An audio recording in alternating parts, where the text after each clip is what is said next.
Here the Yeah. International Men's Day is usually not a celebration like an International Women's Day, but I thought it's an opportunity to focus on men's health and wellness. So this year's theme of International Men's Day is a good relation between men and women. Okay. So there are some things which are unique to men, and there are some things which are unique to women, starting from the physical, mental, emotional. So everything's like the mind works different for a man and different for a woman. So in this era, instead of telling men and women are equal, that's not enough. We must say that men and women are unique in their own ways. So there are some diseases which are very common in men, like, for example, heart problems and lung cancers, prostate problems, and even the suicides. Many people are not aware of this. So the number of attempts to suicides are more common in women, but the number of people who die of suicides is more in men only.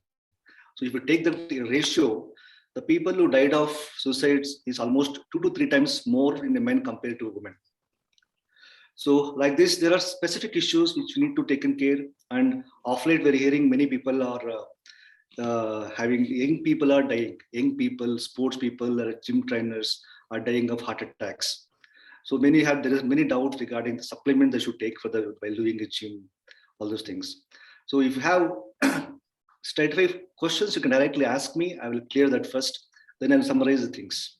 All right, doctor. Like, since you mentioned that certain diseases are quite unique in men than like compared to women, could you please like throw some light into like what all are the diseases that are quite common in men and like at the certain ages like adulthood, boyhood, and all like what? So one is this heart attacks, any cardiovascular problems, cancers, more commonly lung cancers, prostate cancer, and also the suicides. And these are the things which are very much common in men compared to the women. Okay. So, doctor, as you mentioned that like these days, like men tend to spend a lot of time in gymnasiums and all. So, is it like taking supplements in order to build our body and all, like would that adversely affect the health conditions? See, the first basic thing is we cannot go against the nature. Whatever is natural is natural. So nothing will supersede the natural things that happen. But today, what happens? So there are some professional demands for the people. Right. But people who are in athletic training, a celebrities, an actor, you want to do some particular acting, particular role in the cinema. Yeah. And some youngster, you want to have urgent results. So these people are usually more prone to the supplements. Right. So I will tell you 3 to 4 commonly used supplements in the fitness industry. The one is, as you are aware of, whey protein. Okay. So whey protein is like a purified milk protein. It's actually good. But it's not to blame whey protein. If you use the authentic whey protein, it's a very good source of protein. But you should know what is the dose, what is the amount you should use. So using every day, morning and evening, taking excess protein dose is also not good. So normally, we require a 1 gram per kg body weight of protein. Suppose you're 60 kg, you need 60 grams of protein per day. Suppose if you're into athletic training or in a gym, you may take 20 grams more, up to 80 grams. And in that, you should know yourself in the diet, how much you're getting and how much you should take through whey protein. So on the day of your excess workout, to come out of the recovery and muscle building, you can take a scoop of whey protein. So if you take a whey protein in a proper dosage and an authentic brand, nothing harm in that taking whey proteins. All so right. second commonly used supplement is anabolic steroids. Anabolic steroids are usually used to bulk the muscles. These many celebrities and many gym trainers before a competition and all, they will take it so they pump up their muscles. So anabolic steroids, with no medical problems, a very young person, maybe around 30, it may not cause any problems. But somebody is already 40 plus and having medical issues, then it has to go through proper supervision. So you might have seen Amir Khan in Dangal, where he had an athletic body, shows up so much of muscles, and in the next moment is not there. To have such a transformation, you using anabolic steroids and all, you must have a proper medical supervision. If you start doing it without it, and if you're not doing urgently, they definitely have a harmful complications. And the third common supplement people use is testosterone. So testosterone, like they think that it will make you lean, it will make you muscular, and also increase the sexual drive for all those things. Many trainers will take testosterone supplements. Again, these are all not approved in a medical things, especially in India. So before starting using this, you have to take a medical opinion regarding this. And fourth supplement they use is a fraction of growth hormone. See, the fraction of growth hormone, it comes like a insulin syringe. The people usually take it. If you start taking daily one dose for almost a month or so, it cut down the excess fat. So the trainers, some people who want to cut down the fat and more the fats to be visible, muscle to be visible, the more six packs to be visible, they start taking this growth hormone fractions. So all these are really having a typical pharmacology before they use it. Without supervision, they should not use it. But what happened today in the gym industry and other things, many are using without even consulting a doctor because they think that my senior has used it, my trainer has used the same thing, he is healthy, nothing happened, so he is suggesting me I am using it. It's going on a convention and based on their own personal experiences. But what the medical science says that, and what doctors advise, this is not this one. So every people who are going for all the supplements, if it is compulsory required, better take a medical opinion, then go ahead. So this is in brief about supplements. All right, doctor. Doctor, I have another question for you, since you already mentioned that maintaining a good heart health is quite important. These days, we can see many people, like young people, used to tend to get heart attack and all. Even like certain movie stars recently, like. So, could you throw some light over there, like how to maintain good heart health? So, how is it important? So nowadays, when I was doing post graduation, heart problems are seen in only people who are above 40 plus. Compared to women till the age of 50 years are less prone to heart attacks because the estrogen in them is protective for the heart. But men, the risk for heart attack start from age of 30. Okay. Now we are seeing diabetes in the young people at the age of 25, 28, 30. The risk start from the age of 30 years. So the basic things we must do to maintain a good heart health is, one is abdominal obesity. If somebody having a fat over the abdomen, that's one of the high risk factors for this one. Second thing is a blood sugar. If you are a pre-diabetic or a diabetic, make sure that your sugar should be under control. So C is your cholesterol level. So you should maintain your proper cholesterol levels. And more important than is your stress levels and also a family history.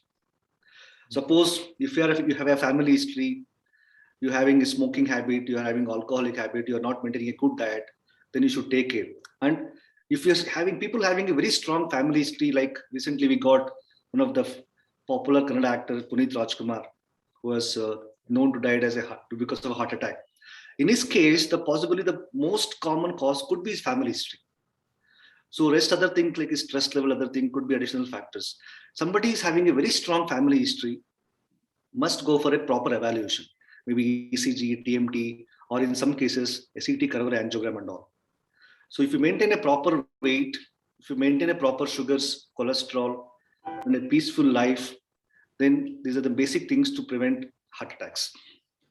Okay, so doctor, since you mentioned that we need to check regularly, how often do you suggest, like us, working men like us, like do we need to check our certain reports, like to make sure that everything is all right?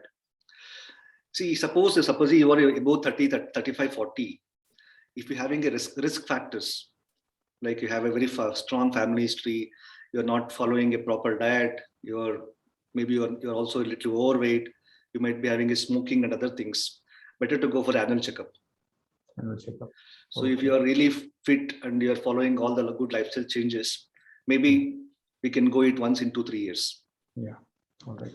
Doctor, since there are a lot of lifestyle diseases like which are like affecting like young men as well as like adult in their above 30 age and all. So is there a healthy way of drinking? How can we balance it? Alcohol like content? Is there something? So this list, as you said, most men like in the weekends and all is prone for drinking, and people and men like if you have more stress also they drink.